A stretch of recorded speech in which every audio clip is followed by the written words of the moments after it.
سلام. میخوام یه لایبری خیلی باحال تو پایتون بهتون معرفی کنم که خیلی باحال. اسم لایبری هست gTTS که مخفف گوگل تکست تو اسپیک هست. یه لایبری خیلی باحال که باهاش میتونین متن رو تبدیل کنین به صدا. خیلی باحال میتونه باشه. اینجا یه توضیحات خلاصه راجبش نوشته که میتونین از همین استفاده کنیم. ما از همین اگزمپلش استفاده میکنیم.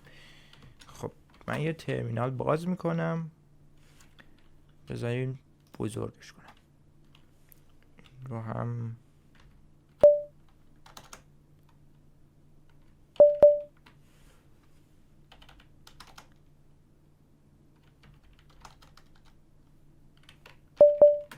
بزرگتر نمیشه، خیلی مهم نیست. cd temp mkdir cd یه دایرکتوری درست کردم و رفتم داخلش. خب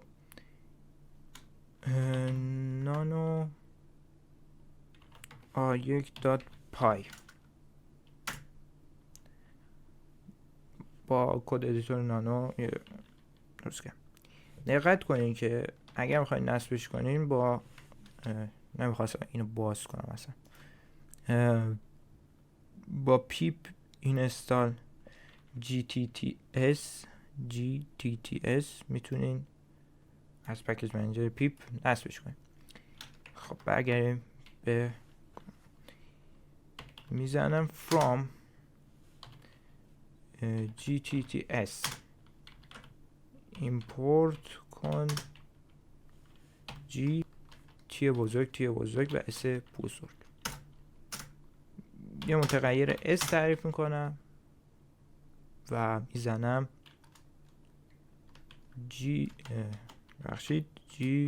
gTTS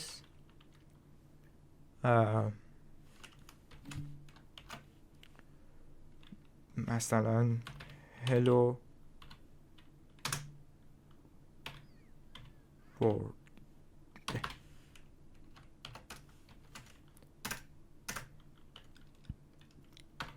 s.save درست نوشتم.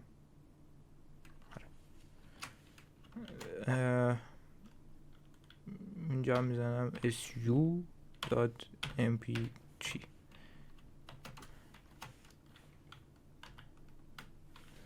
yes برو بیرون. خب حالا برنامه‌مون رو اجرا میکنیم. پایتون 3 عادت بینید و اجرا میشه. دقت کنید که اگه میخواید از این لایبری استفاده کنید باید حتما اتصال به اینترنتتون برقرار باشه. یه ls میگیرم و ببینین یه فایل ساند برای من اینجا شد. خب میام اینجا توی آ و اینو برقرار. Hello world. فکر کنم صداشو شنیدید. بذارم صدا اینو قطع کنم، صداش توی ویدیو میاد. Hello world. به همین راحتی میتونین هر متنی که دوست داشته باشین و اینجا مثلا بدین. مثلا دوباره همون فایلمون رو ادیت میکنیم. اینجا هر چی دوست داشتین رو میتونین بدین. مثلا بذارین هلو ایران.